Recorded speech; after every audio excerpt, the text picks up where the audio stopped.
Hi everybody, I'm Keith Casey. I'm here to talk about project triage and recovery. It was funny, last night I had dinner with my uncle and he's like, so what are you in town for? And I said, oh, I'm speaking at a tech conference. He's like, can you give me like a overview?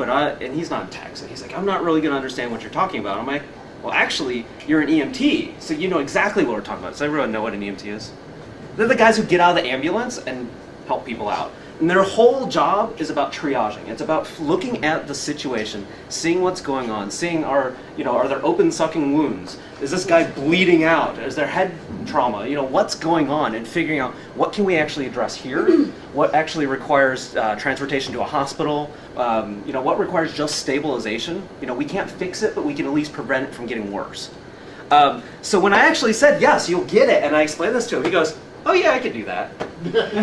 Okay, maybe not, but it was really kind of funny to sort of like have that connection with a family member, because I still get the thing of, hey, can you set my DVD player?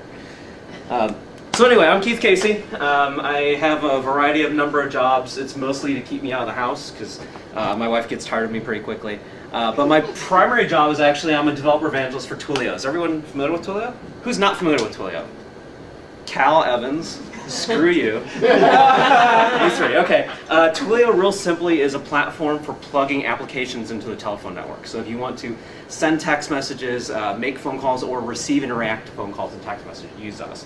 We integrate with just about everything out there. Any CRM sort of thing, IVR. We run on like all the major platforms. We're a Microsoft partner for Azure. We're all over the place. But my whole job as a developer evangelist is I get to roam around the countryside. I give presentations, I do a lot of demos, I do a lot of stuff that looks a little bit like sales engineering. I hang out with customers, see what they're doing, see what problems they're having. It's a blast, I love my job, but that's not what this presentation is about. So this presentation is about Web dotProject. Is anyone familiar with Web dotProject? Okay, everyone who's seen versions of this presentation before, awesome.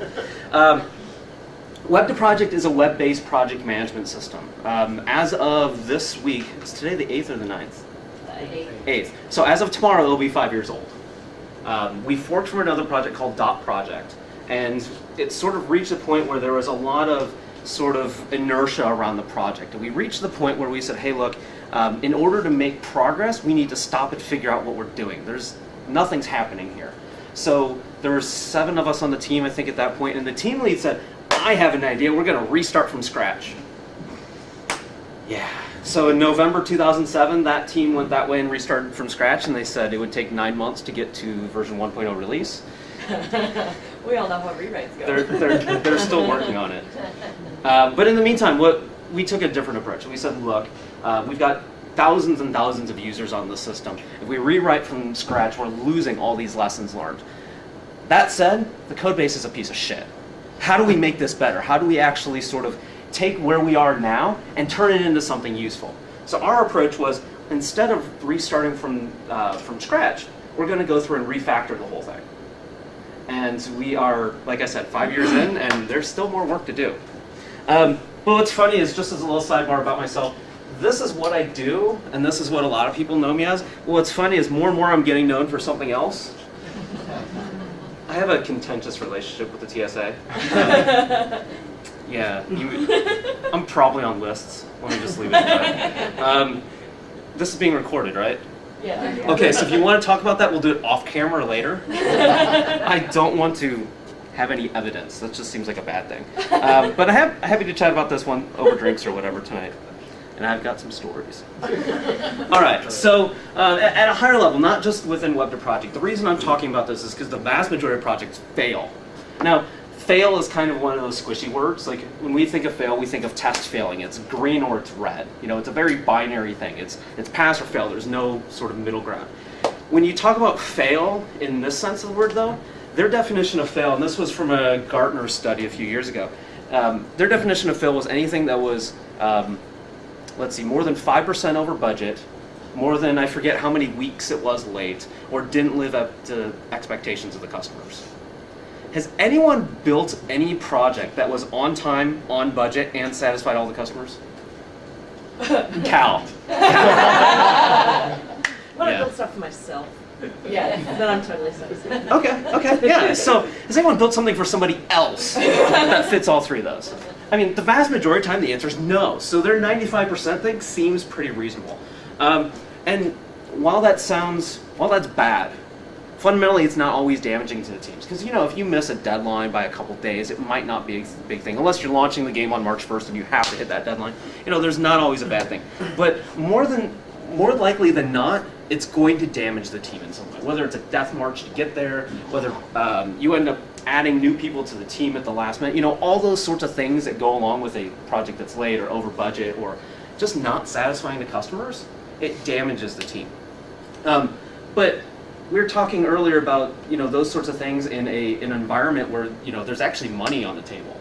There's actual customers. People are paying money to use the software, to build on it or whatever. It's open source. It's kind of worse in that regard, because at the end of the day, if somebody makes a commitment to an open source project, I'm going to do this. If they don't do that, I mean, what happens? There's no consequences, which I think is mostly a good thing. But at the same time, projects don't spectacularly fail most of the time. They just sort of die out in a whimper.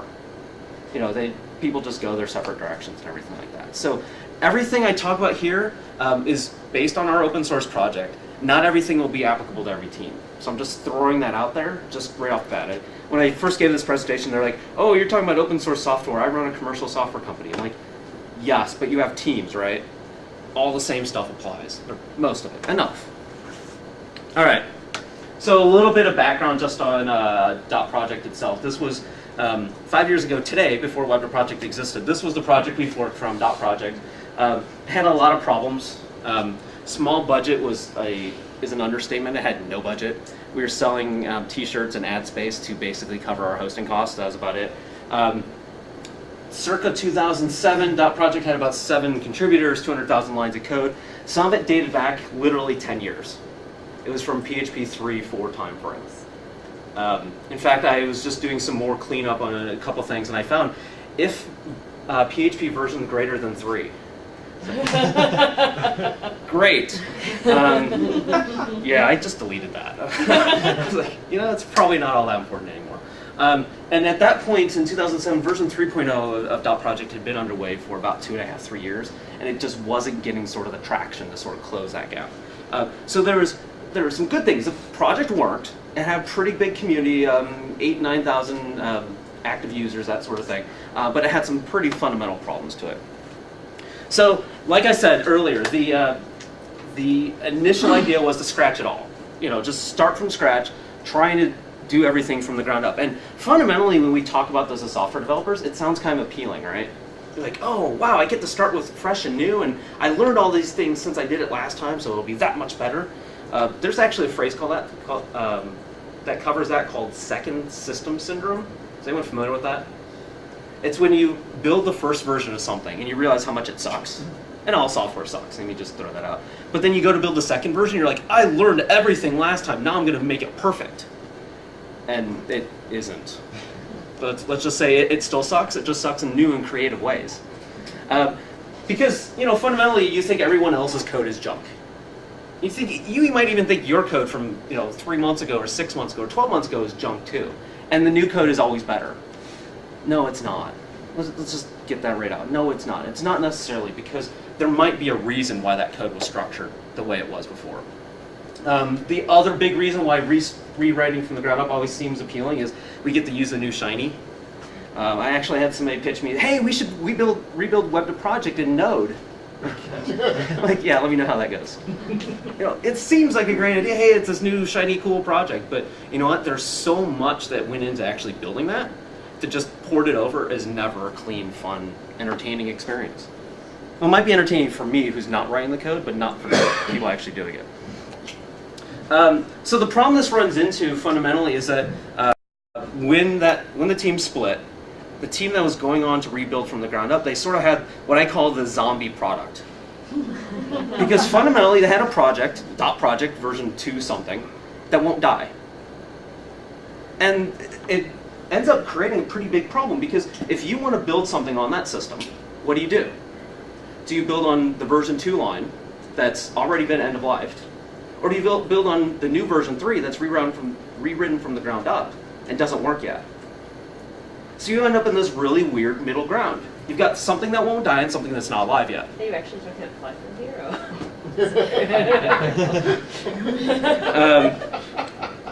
Actually, this slide doesn't say what project I'm talking about, so sure, for those watching at home.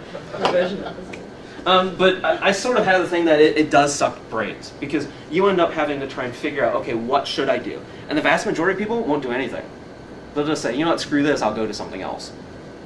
Because it's fundamentally damaging for the users. You need to figure out, what do they do? Do they care? What do they build against? Should they buy now? Should they wait for version 3.0? I mean, we saw this a lot with the Zen framework just recently. Until it actually, ZF2 was formally released, we had a lot of people saying, well, should I build on ZF1 or 2, which isn't released yet? And they chose the easy thing and went with Symfony. Because that's the impulse of, do I take this risk, or this thing that I don't perceive to be a risk? We went with what I think is personally the harder solution, and we went with triage. And the definition of triage is basically you look at a situation and you figure out what the problems are, what the biggest problems are, and then you start addressing them hopefully in order, from the most important to the least important. So like I said, with my uncle, the EMT, if there's a guy with a broken finger and a gunshot wound, he's going to worry about the gunshot wound first. That's probably more life-threatening than the broken finger. And the big thing that the big reason this exists, this was heavily used in World War I. It's a concept that the French came up with. And the big thing here is that it's for when the resources are insufficient. They can't treat everybody. They can't do everything. There's not enough time to fix everything. So what's the most important stuff? And address those things first.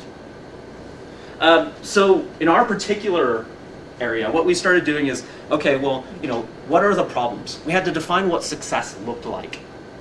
Because we know some of the problems, but then we had to say, okay, this is what success looks like. Do we have up-to-date specifications? In a lot of cases, we didn't. Is there a bug list? There was, sort of. It was interesting. We found there were 4 different bug lists that we knew about, and combining all those was a challenge in itself. And what's interesting is that there are a bunch of issues that are on all of them, but subtly different in all of them. Like the bug report was a little bit different, or the bug report said, oh yeah, this exists over here. And then we found an identical bug report that said, oh yeah, it exists over here. And there's no coordination to say, wait a minute, maybe this is the same bug. One of the big challenges is always defining what release is. When are we ready to release this? If you have complete control over that, that's fantastic. If you don't, which is, in my opinion, the vast majority of the time, that's a whole other situation. And one of the other things that we started doing almost right off the bat, we started collecting project metrics. Laura said, if it can't be graphed, or what is it? If it can't be graphed, it's not measured or something? It doesn't exist. Yeah. So that's actually what we started doing. And then we used standard tools, PHP-LOC, CPD, Code Sniffer, and a lot of grep from the error log to be able to start figuring out what was actually going on. And in our particular case, this was when we first started snapshotting these things formally. This was October 2009. So we've got about 3 years of data here now. So on the first of every month, we have automated tools that go through and collect a snapshot of everything. So it runs the copy-paste detector. It runs LOC, the lines of code, to do analysis over things. So you've got how many directories and files, lines of code, cyclomatic complexity per line of code, classes, abstract, concrete, and everything along these lines. We've got functions, constants. Globals are not on this list, but there's another tool that tracks that down. The PHP-MD, the mess detector, does that. And we basically just started taking the snapshot.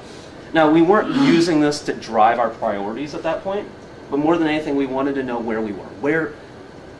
What is the scale of the problems that we were running into? And then we actually started looking into some of the key areas. And this was after we started combining all the bug lists. We went ahead and we said, okay, let's break it down by functional area.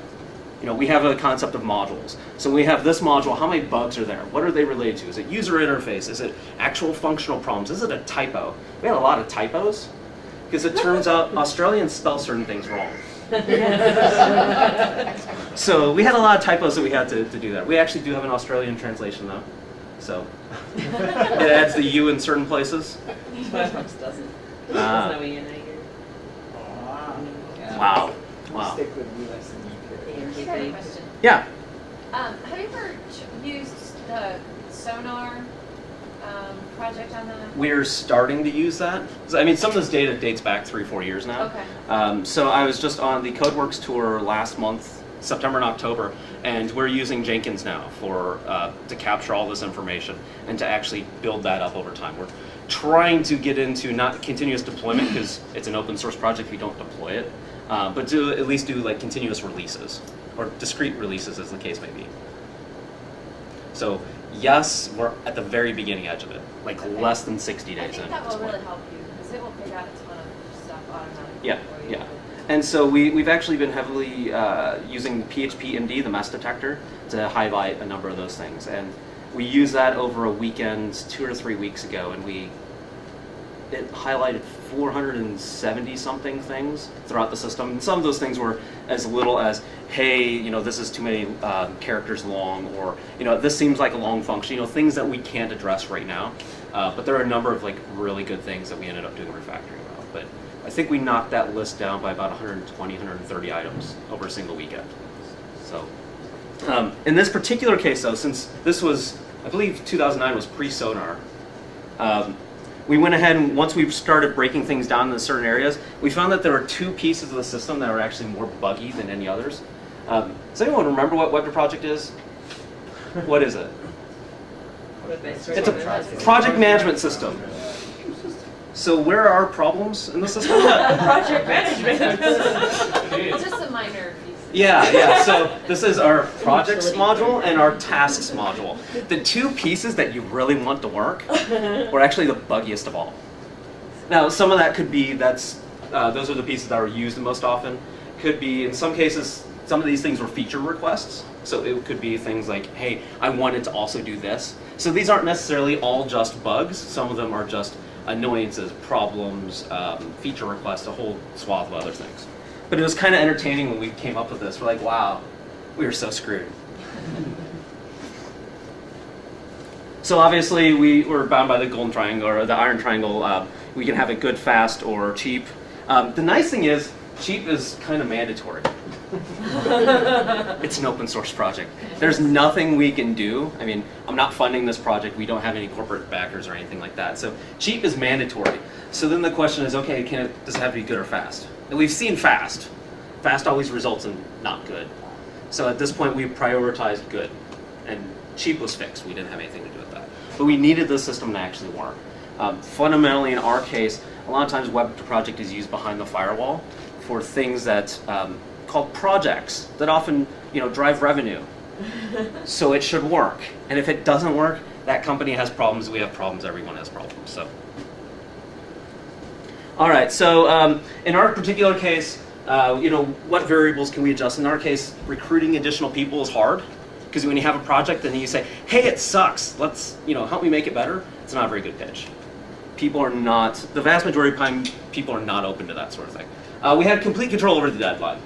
So we got to decide anything along those. We have complete control over the feature set. Some of the fixes we had control over, some not. You know, breaking fixes we actually had to, you know, address. And then we had complete control over good enough. So in our particular case, we had sort of like the best of a lot of worlds. Because no one else was driving the agenda, no one else was driving the features or the deadlines or anything like that. We had control over that. The only thing that could have been better for us if we had a budget greater than 0. And in some cases, our priorities were pretty clear. Crasher and blocking errors, we just, you know, we had to address. But beyond that, we had some flexibility. The big thing that we ran into pretty quickly is we have to be careful about the finish line.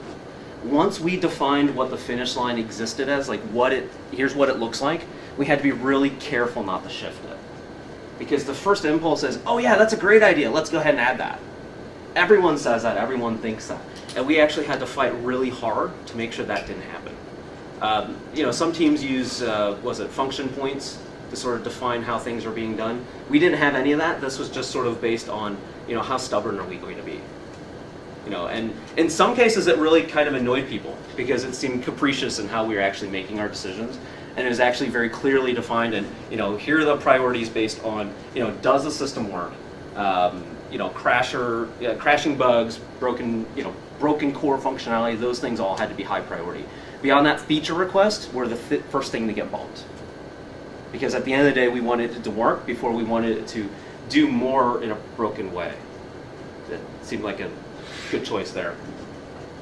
In our particular case, we did make a number of formal commitments in terms of dates and deadlines and things like that. But like I said, we had complete control over that. And then we did constant reevaluation. Every step along the way, literally every month, these numbers get updated. So this is what the project looked like before. So this yellow line is actually when the split happened. And you can see that code is sort of increasing without bounds at this point. The numbers are actually higher now, but the snapshot is about a year old now. Just some real quick stats. There are 7 team members. There are some browser compatibility issues with all browsers. Every single version of everything, there are some problems.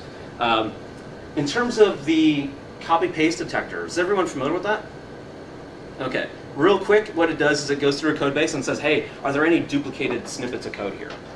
And we found that of the about 200,000 lines of code that were in the project, 8% was duplicated.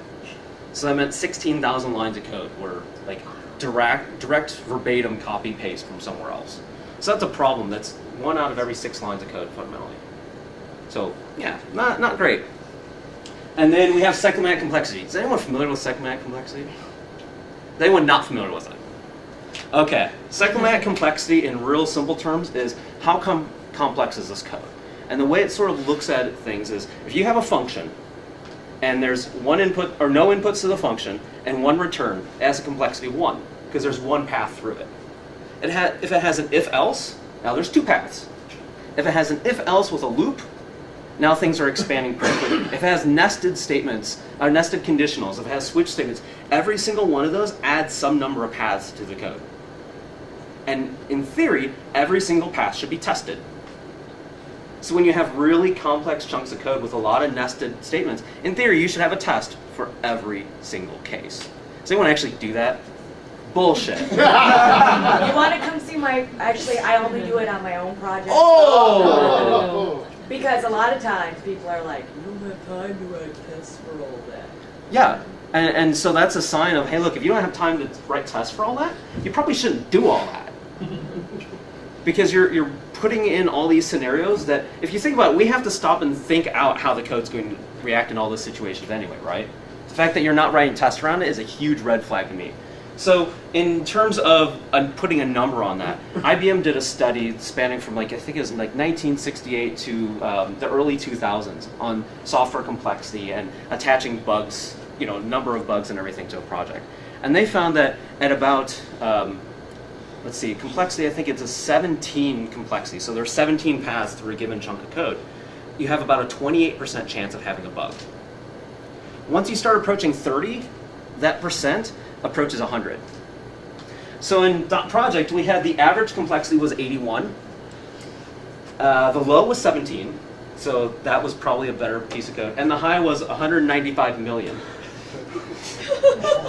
What? That's awesome. Yeah, now remember, as it approaches 30, your likelihood approaches 100. So I think that had something like a 700,000% chance of having a bug. I think the bugs had bugs. I mean, it was that sort of thing. So this is where we were starting. In terms of sort of the more status of the project, at any given time we had about 300 bugs in the system. We had a number of, about 75 were resolved on any given release. At the high point we had 325, at the low we had 245. So it was pretty well bounded in that area. There were some problems, but they're sort of not growing exponentially, which was amazing. Let's see, this was the total number of bugs, and then this was the average number for a given release. Yeah? What tools did you use to determine the complexity? So there's a number of different tools. Let's see, there's the PHP-MD, the mess detector, that'll do it. There's pdepend, that'll do it.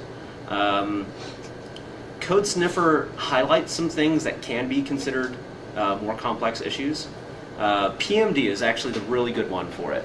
And it actually came from the Java world. And what it really does is it says, hey, does this code sort of stick to logical standards? Not coding standards like pairs and framework, but logical standards. And it's actually really good at finding a lot of those things. And I've got some more detailed graphs showing some of those numbers and how they've changed over time. But you can see it's relatively stable. Not great, but relatively stable. And then so this is what it looked like when we actually split off. So this is our bug count from 2009 and 2010. And if you look carefully, it's probably really hard to see, is our scale is from 0 to 140 here, and then 0 to 300 here. So you can see that number's going upwards pretty quickly. At first impulse, everyone freaked out about that. They said, "Oh my God, the system is not getting any better. It's just as buggy as it was before. We're introducing all these additional new problems." But I see Liz nodding her head. I know what you were doing. You were finding bugs that were already there that you were exposing. Exactly. That's what we were doing. So we were tracking number metrics, and this is one of the metrics we were tracking pretty closely. But just seeing that number change, at first glance, it sort of makes people panicked, but it doesn't necessarily mean anything's bad. So that's one of the big things we sort of had to hammer through our community of, yes, the bug count is going up, but that's not always bad. And one of the things we started looking at was the breakdown between how many of those are bug reports versus how many were feature requests. Because we keep them all in the same system. And we saw that before the switch, something like 75–80% were bug reports. After the switch, we've gotten to the point where about 20% are actual bugs, and the rest are feature requests. So the overall count is still growing, but it's shifting the flavor of them. Ed? Is it really bugs nobody noticed? It's a really good question. And it is a completely valid question. So people might not have noticed because there were other bigger bugs. I forget who tells the story, but there's a guy who did video game animation. And whenever he would do a demo, the guys would just like rip apart all the feedback and everything like that. So when they finally started doing an animation, it was a wizard casting a spell or something, and he's holding a duck. Just a duck. And then so when he went into the demo, all the questions were around the duck. Like, why the hell is the duck there? Da, da. And then they finally came to the conclusion of, oh, it's perfect, just get rid of the duck. So the thing is, if you've got something that's so distracting, it can actually hide a lot of other things that are going on. I mean, I think we just saw that with the political campaign, right? I mean, the whole phrase, wag the dog, that's where that's from. If you can shift people's attention over here, then they won't notice these. And now in this case, that was not a good thing, that the attention was being shifted. In some cases, these things were a matter of people using it in more advanced ways, so they ran into more subtle bugs. In some cases, our user base was growing pretty quickly. So there were just more people doing more things. So that was another aspect of how it could legitimately be growing in good ways. But like Laura said earlier, now that we're measuring it, we know it exists. We didn't know a lot of those things existed before. And what it boils down to is, my personal philosophy is code is communication. And it doesn't matter who we're really communicating with, it is. Whether it's the rest of our team, whether it's a community, whether it's just the parser, that's kind of a key communication in there. Or whether it's us 6 months from now, fundamentally it's all communication. And so what we did was, when we were approaching this to sort of recover and restore sanity to a lot of this, our unit test we started building unit tests that were built along the same premise of every single unit test to add value, we need to improve the communication of the system somehow. So that was sort of like the mindset that we started shifting into. Do you have a question? No, I was going to Okay. show you that's my preference, I think, to do that too. Is that the bug count? Yeah, bugs, you fixed and triaged. Excellent. Let's see if we're keeping up. Yeah. So in terms of like our actual unit tests and how we started improving the system in tangible ways, there were 3 steps that we took. First, we said, hey, look, we have 200,000 lines of code. Some of it dates back almost 10 years. We're not going to get to that. We're not going to be able to fix everything out there. There's just too much. And this is where a lot of projects say, well, since we can't fix any of it, screw it, let's just go on. And we took a little bit different approach, and we said, look, even though we can't get to all that, or we don't plan on getting to all that, we can at least make it better from here forward. So we actually had a hard break date of, I think it was June 9th, 2009, where we actually drew a line in the sand and said, every new piece of functionality from this date forward has to be accompanied by unit tests. And what's cool about that is that we said, hey, look, there's a problem. We're just going to not worry about that for right now. But we were able to start changing the direction of the system. And the nice other thing about that is that at that point, we had 0 tests. And as we started playing with these new pieces of features and functionality and everything, we started writing those first tests. And in the first 30 days, we wrote something like 45, 47 tests right in there. But it gave us the opportunity to screw around and make mistakes. Because even if we did something totally and fundamentally wrong, we only had a couple dozen tests that we even might have to touch. So we use that to sort of get our feet under us, to figure out, okay, what's the best approach here? What doesn't work? What did work? And we have a number of things that don't work. We detail a good amount of that on the blog, because we're like, wow, this sucks. You should make different mistakes. Don't make the same ones we did. But what it did within our team is it communicated some new expectations. We said within the team, if you're going to add new functionality, that's cool, that's fantastic, but here's how it has to fit. We did this the same thing with coding standards. We support the pair standard. If you actually run Code Sniffer over dotProject, you still get like 37,000 errors, and that's errors in the Code Sniffer sense. If something is 81 characters long, it's considered wrong in Code Sniffer world. They want you to stop at 80. Yeah, the pair standard is still a little screwy. It's built for terminals. Remember that. So we still have not gotten to all that backlog, but if you actually stop and look at anything checked in the last 3 years now, that actually conforms to the coding standards pretty well. So the size of the problem is not shrinking at all, but the percentage of the code that has a problem actually is, because we're adding new code on top of it. So in terms of like dotProject specifically, one of the places that we started doing this right off the bat was our different helper functions. At that point we had none. So if you wanted to format a date on this page or this page, you had two different snippets of code that are doing the exact same thing. Hopefully the exact same thing. In a lot of cases we found out they weren't doing the exact same thing. They happened to be displaying something as the same date format, but one was getting the configuration from here, and another place was getting it from here. So we decided right off the bat, hey look, we're going to build some helpers to make this first step as easy as possible. And then so we said, well, since it's brand new code, we have to write tests around it. So we went ahead and there are some helper functions, here's strategies for building like table rows, for formatting dates. Formatting data was actually a big thing. For resolving links, a handful of those things that they were just done all over the system. And we're like, look, if we replace this with this one function, we can test the hell out of that, and then we can tell people to use that. And so that's what we did. The first 45, 47 tests or whatever were all built around those. And like I said before, this helped us prototype and figure out how we were actually going to test. And the cool thing is that we were actually able to do a lot of user-based testing at that point. And I mean user-based isn't like user preference-based. So we actually had code that in the unit test behind the scenes, we'd go ahead and run it with the base configuration, tweak the configuration memory, and run it again with the new expectations. And then it also gave us the opportunity to start actually enforcing our coding standards. Now, Laura said that the PEP 8 standard is a pre-commit hook. So I'm not a big fan of that, but so fundamentally, you can do a very similar thing with Code Sniffer. You can say, hey, look, if you don't pass the Code Sniffer standards here, this will not, you can't check this in. It's just not going to let you commit to subversion or whatever. I'm not a fan of that because fundamentally, at the end of the day, sometimes fixing the bug is more important than coding standards. So I like putting that as a post-commit hook. So then everyone's notified, hey, look, this person checked in code that didn't meet the standards. Yeah. So we used to have a human being that did that. Humans suck. Yeah, and he's the one that set up the commit hook because he's a Pep 8 Nazi. And now he doesn't do that anymore. Okay. There. Yeah. So I'm a big fan of developer shaming, but I'm also a pragmatist of sometimes you just need to get the fix out, you need to get the job done, whatever.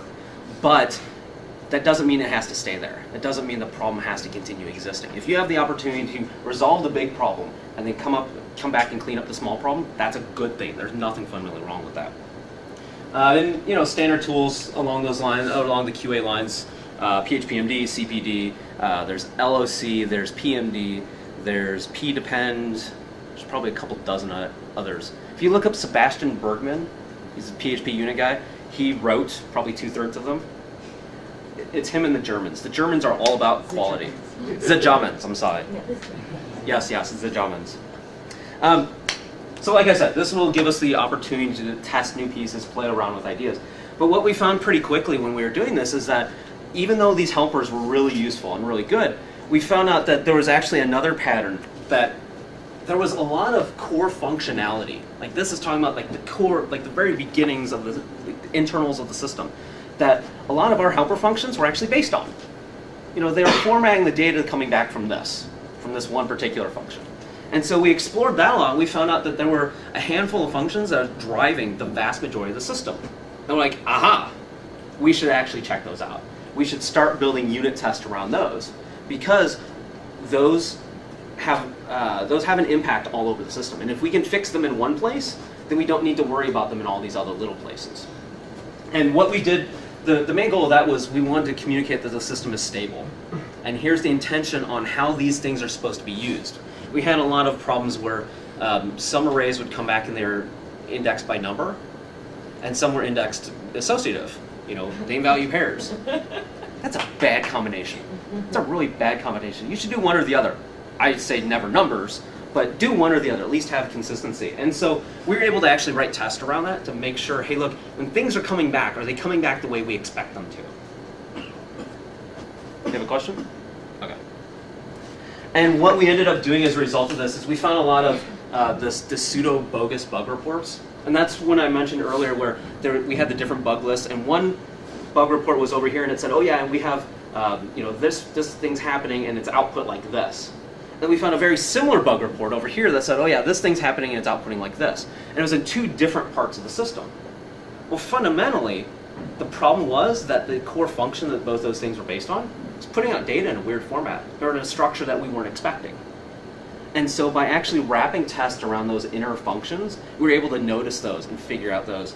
There was a period in there where Trevor, I'll talk about him in a few minutes, Trevor was writing unit tests around one of the core functions, and he wrote something like 60 or 70 tests around this one particular function. He was really pissed about the cyclomatic complexity, by the way, for obvious reasons. But once he actually had some tests around those and he figured things out, he closed something, I think it was 43 bugs over a 3-day weekend. That's awesome. Because there were so many things that were just screwy because it was getting back data that was screwy. So I mean, he was kind of satisfied after that. So in our particular case, places where we put this were like some of the core security functions, CSRF protection, analyzing cross-site scripting, like anything like that. A lot of, well, hell, every form of the system was built on those functions. So we wanted to make sure, hey, look, these weren't. And any sort of filtering, and then the formatting of a number of different things, screens and stuff like that. But it all came about because we realized that a lot of our endpoint helpers were using the core functionality. And so one of the nice things about that is that now that we're in the core of the system, remember, we had sort of drawn a line in the sand earlier and said all this past functionality we're not going to worry about. Well, now we're actually in the thick of it. But it was prioritized for us of, here are the things that are getting used all over the place. And so what happened is, as other people were building additional modules and extensions to the system, all that new functionality we were talking about before, well, now that was actually getting easier and better because the stuff it was based on was better. So we found that most people were able to develop modules and develop those fixes for those modules that, that were annoying them before. They're able to do all that much faster and easier, which is a good sign for us. And we ended up with what we still refer to as sort of free testing all over the system. And that's what Trevor, or how Trevor ended up closing those bugs. And so the final thing is we wanted to test problematic functionality. So problematic we defined in whichever areas have the most bugs, which in our case was the project module and the task module. And so that's where Trevor hit first. But then we also started saying, well, look, annoying, like the trouble or problematic or annoying parts of the system aren't just the things with bugs, it's the things that change often. So let's go ahead and wrap some unit tests around those, because when they change, and there's 6 other things based on that, we want to know, how did it change? Was it supposed to change? All those things that go along with it. So Trevor Morris, he's Canadian, but he's still an okay guy. Okay.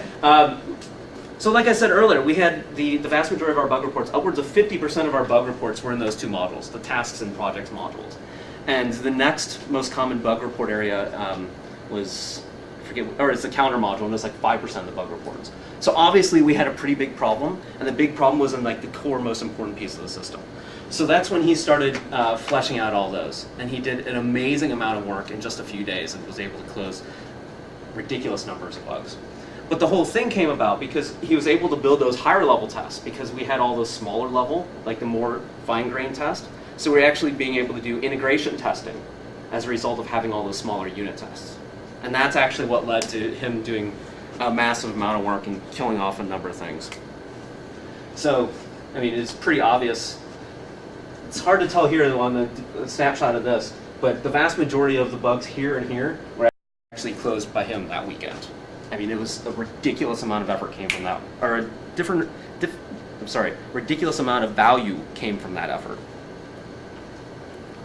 And there's a couple other things that we're starting to do now. We do not have a hard and fast rule that if you want to report a bug, you have to have a test to go along with it. Now, we prioritize those. If you submit a bug report and you give us a test to go along with it, or even just steps to reproduce it, you go to the top of the list. We'll look at and tackle your stuff first. The Zen framework doesn't have this as a formal requirement either, but they do have this as a pretty strong recommendation. Cal and I are working on a couple things. Cal and I were working on a couple things for Adobe a couple years back, and they said, oh, we have these issues in the Zen framework. And we said, oh, really? What do they look like? And they go, here's the unit tests that demonstrate that there's a bug here. So how long did that actually take to fix once we got to that? Oh, yeah, once we got the information, it was 2 days to actually finalize it with the test work.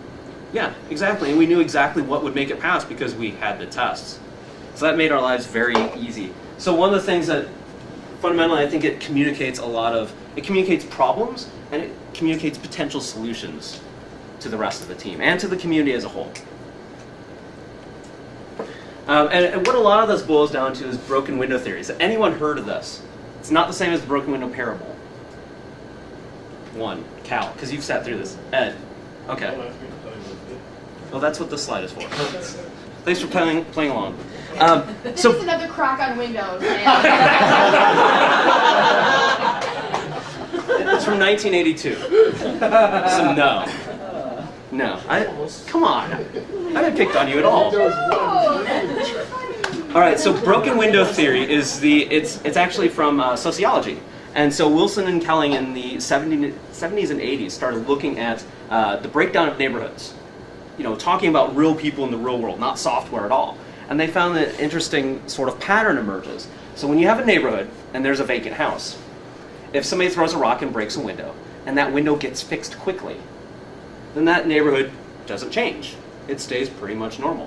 What happens though is if that window gets broken and it's not fixed, another window will be broken, another window will be broken, and within a matter of weeks in some cases, the house gets vandalized. Things start slipping, and in a matter of months, the neighborhood starts slipping. And so they found that some neighborhoods can degenerate in as little as 5 years. Because what happens is psychologically people say, oh, this is acceptable now. And then things shift a little bit. And they say, oh, this is acceptable now. And things shift a little bit lower. And those standards are always dropped a little bit at a time.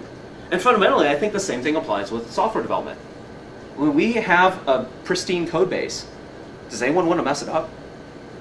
You don't want to be that guy that has that one commit that goes ahead and breaks stuff.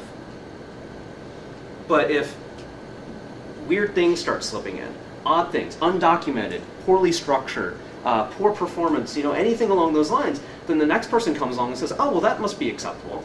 Well, I'll just do this quick little hack. And those quick little hacks are almost never quick. I mean, they're quick to do, but they have long-standing repercussions for, whoever knows how long. But what's interesting is this goes the other way too. So neighborhoods can decline pretty quickly, but they can also come back up. And so what happens is that's why like a lot of those revitalization efforts, the first thing they do is they go in and they repaint everybody's house. Because what it does is it starts building pride in what the person actually has. And the same thing works in code. Once you've cleaned this sucker up, you will defend it, right? Somebody commits something weird to your code base and it wasn't there before, you're going to say, whoa, wait a minute, what are you doing? Now that has some other implications also. There's the idea that everyone knows who the worst programmer on your team is, right? Does anyone know who the worst person is? Past self. Past self, okay. What's funny is, can anyone name the second worst programmer on your team? Future self. Future self. Ben, it's you? Okay. But what happens is that first developer, everyone knows to watch him or her, could be her. Everyone knows to watch them and say, hey, look, we're keeping an eye on that. But what happens is that second worst developer actually is still committing code too. And so that second worst developer can actually be a bigger risk because no one's paying attention. But that standard can steadily slip. And we've actually seen this, the positive swing happen in the real world. In New York City in the 90s, Rudy Giuliani actually did some amazing stuff. The first two things he did was the guys who would come up and wash your windshield, they just started arresting them. And they found that upwards of 70% of the people who were arrested were already wanted in some jurisdiction for some other crime. So, not a great group of guys. And they're able to get those guys off the street. The other thing was subway cars. When a subway car was vandalized, at the end of the line, they'd put it out of service, repaint the sucker, and put it back on. And there are cases of like the vandalism happening, and within minutes, the repainting starting. And you know what? Most people just stopped. Because if you knew that your work, your vandalism, your painting, whatever, your tagging was going to be destroyed in a matter of minutes or hours, people just stopped. They have other things to do. And so what happened is that violent crime in the 90s dropped by, I believe it was 45-50% nationwide, and it dropped over 70% in New York City. In a span of about, I believe it was 5 years, from 91, 92 through the late 90s. I mean, it was that sort of change. And I think fundamentally we can do the exact same thing in software development. If we go ahead and we say, hey, look, our expectations are now here, and everyone adheres to them. This is one of the places where I've gone bitten. I check in bad code, I get a nasty note from Canadian. No. Canadians can't be rude. Okay. But I got called on a public mailing list for our team. In fact, for the sort of all the contributors and not just the core team, saying, Keith, what the hell are you doing? This doesn't fit this, this, and this. And he cited a blog post I wrote. So one of the key things about this is that it really does have to apply to everybody. I can't say, oh, I'm the team lead, screw you guys. Because then that starts saying, oh, well, this person has some sort of special status, or their code can be different, or lower quality, or whatever, lower standards, and that's okay. That starts the decline again pretty quickly. So this is what a snapshot of things look like now. I think this data is about 6 months old. Originally, dotProject had 71% PHP, 14% HTML, 8% JavaScript, 7% other. Some of that other was Perl. There was like Perl snuck in there somewhere. What's funny is I found out it wasn't actually being used. It was just in there at some point and no one removed it. That's great. Odds are you guys have those files in there too, so shut up. And then this is what it looked like. This is, like I said, this is about 6 or 7 months ago. PHP is only 61% of the system now. It's because we got rid of a lot of that duplication. So now there's less code in general. XML is actually 23% of the system now, and HTML is only 5%. Anyone have any guesses why? Yeah, it was well-formed, now it's well-formed XHTML. So we've seen these numbers shift for a variety of reasons. Like if you just look at the pie chart, which is kind of hard to see, it's not a huge shift. But this is the graph we had before of dotProject. You can see the code base is going up. This line is 600,000 lines of code. So when we split, the project was just about to hit 400,000. It hit 600,000 shortly thereafter. This is us. For context, this is 100,000. So when we first started the project, we were able to delete a huge amount of code right off the bat, all the duplication, a lot of like weird, like the Perl scripts that weren't being used in years. And we've had a steady growth. And an interesting thing is that 2009 here is when we had this growth. So we can actually attribute a lot of this growth to one thing. Tests. We've actually tracked that this is an increase of about 50,000 lines of code, and like 35,000 of it was unit tests. Now the downside for us is a lot of that was database configuration, like loading known database styles and everything, or database data itself, running the test, doing all that sort of stuff. Now we've moved to mock database objects. So that's why this number is stabilized, and it's just barely starting to come down. We expect that number to come down again pretty quickly. But the whole thing was that we decided, hey look, this is not getting any worse. We're not going to let this be a problem anymore. And if we remove the test from this, the numbers are actually even better. Just some quick stats at the end. We've got 5 core team members. There's 16 contributors. We do semi-annual code reviews. So we get together with Sebastian Bergman, Arne Blankertz, and Stefan Priebs at conferences. And they love doing code reviews. They're German, so they're not always polite about it. But they're always looking for open source projects to do reviews of. So we've gone ahead and done a number of reviews with them. and they go through and they rip us to shreds. They're absolutely like, they're German, which is also known as mean. But the feedback is fantastic, and we actually publish all that on our site. So I take detailed notes throughout, and we actually do that. So we've got some good processes in place now. We've eliminated most of the compatibility issues. We've got 1.8% code duplication now. So that works out to, out of the 91,000 lines of code, that's not counting the unit tests. That works out to about 1,500 lines of code that are duplicated now. And our cyclomatic complexity, which was the key thing that we were so worried about. Now our average is 8. That's a good sign. There's a lot more individual functions, but they're all smaller and tighter, like what Ed was talking about earlier. Because we're able to take those smaller functions and build up more complex actions as a result. The low is 1. It can't get any lower than 1. If it's 0, you probably didn't actually do anything in the function. And our high is only 140 million. So as you can see, there's lots of room for improvement still. But it's kind of satisfying watching that drop, because if you think about 185 million to 140 million, it's still like a 35-40% drop. So, not all bad. So some quick resources on this. If you want to check out dotProject, just it's on GitHub, caseysoftware/dotProject. We are completely open about everything that we have up there. We have a Fing build script that I actually talk about. I do a QA and continuous integration talk where I go through that Fing script. Is anyone not familiar with Fing? Sweet. Okay, cool. So we go ahead and we've got all the automated steps to do all that. And then I actually walk you through building the Fing script up from nothing to plugging in all these pieces, and then go ahead and plug in into Jenkins at the end, so that you've got real continuous packaging and everything. And then broken window theory, which that in itself is a fascinating thing to read about, because I fully believe it applies in a lot of areas outside just neighborhoods and sociology. So with that, I'm Keith Casey. I work for Twilio. That's my monkey. That's it. So thank you guys.